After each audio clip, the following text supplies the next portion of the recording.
Trump just revealed major admin leaving his administration, sends shockwaves through D.C.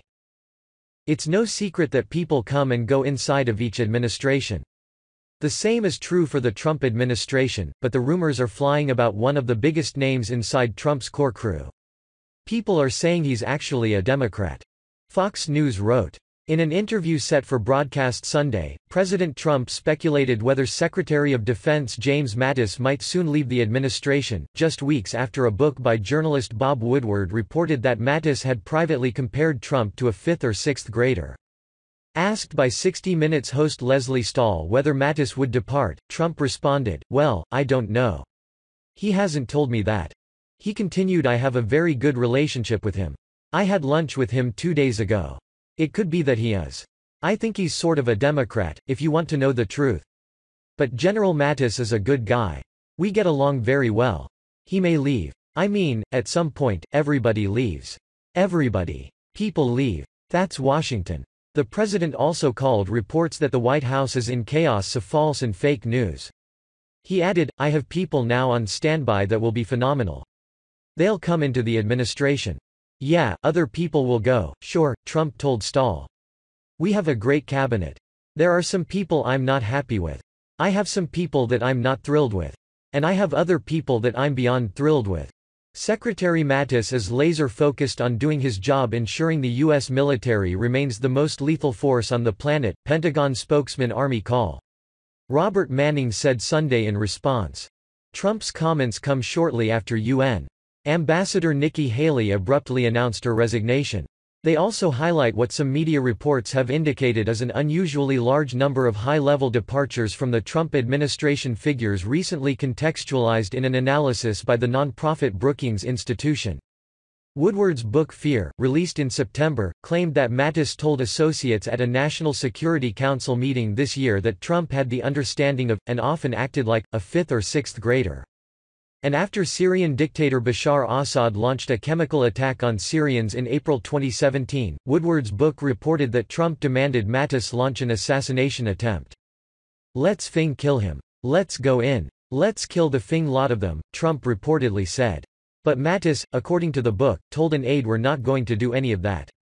We're going to be much more measured." According to Woodward, Mattis also was caught by surprise while on vacation about Trump's proposed ban on transgender troops. Mattis, who reportedly opposed the policy, has since unveiled a policy largely adopting Trump's requests, although several lawsuits have temporarily put a hold on enforcing it. In a statement, Mattis said that the contemptuous words about the president attributed to me in Woodward's book were never uttered by me or in my presence. Trump, for his part, has openly wondered whether the Pulitzer Prize-winning Woodward is a Dem operative. In a Twitter post last month, Trump called his book a con on the public. Real Donald Trump. The Woodward book has already been refuted and discredited by General Secretary of Defense James Mattis and General Chief of Staff John Kelly. Their quotes were made-up frauds, a con on the public. Likewise other stories and quotes. Woodward is a Dem operative? Notice timing? Mattis, who Trump named as Defense Secretary in 2016, previously served as head of United States Central Command under former President Barack Obama, replacing David Petraeus. He enlisted in the U.S. Marine Corps Reserve at the age of 18 and became a second lieutenant after graduating from Central Washington University in 1971. Known as Mad Dog Mattis, the defense secretary has openly disagreed with Trump on several key issues. He favored preserving aspects of the Obama-era Iran nuclear deal, which Trump repeatedly maligned as a horrible, one-sided giveaway before unilaterally dumping it and restoring sanctions earlier this year. Mattis, who also took issue with the Obama administration's approach to Iran, criticized parts of the deal, but said it included robust oversight measures and overall helped U.S. interests.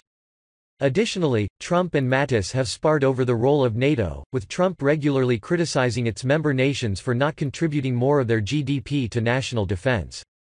Mattis views the alliance as a key to maintaining international order. Mattis further has characterized global warming as a national security threat, while Trump has said the issue is highly politicized and overemphasized. Last year, he dropped climate change from his national security strategy.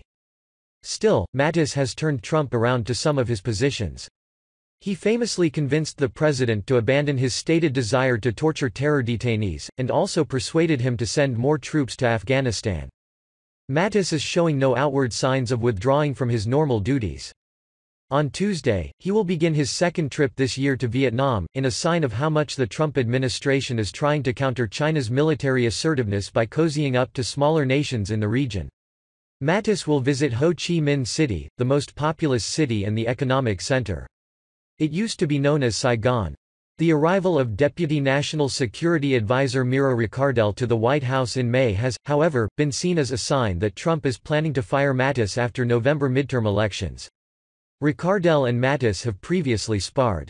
Similarly, the hiring of the hawkish former UN Ambassador John Bolton to be National Security Advisor in March signaled Trump's shift further to a hard-line stance than Mattis is known for advocating.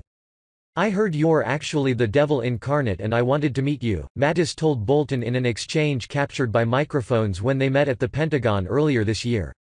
In September, Mattis downplayed reports that he would soon be exiting the Defense Department. "Somebody cooks up a headline," he told reporters on the steps on the Pentagon. "They then call to a normally chatty class of people, they find a couple of other things to put in, they add the rumor, somebody else on the other coast starts writing the same thing, next thing you know you've got a story. It'll die down," he added. "How many times have we been through this now, just since I've been here? It'll die down soon and the people who started the rumor will be allowed to write the next rumor, too. We'll see how this all turns out. We know the media isn't to be trusted."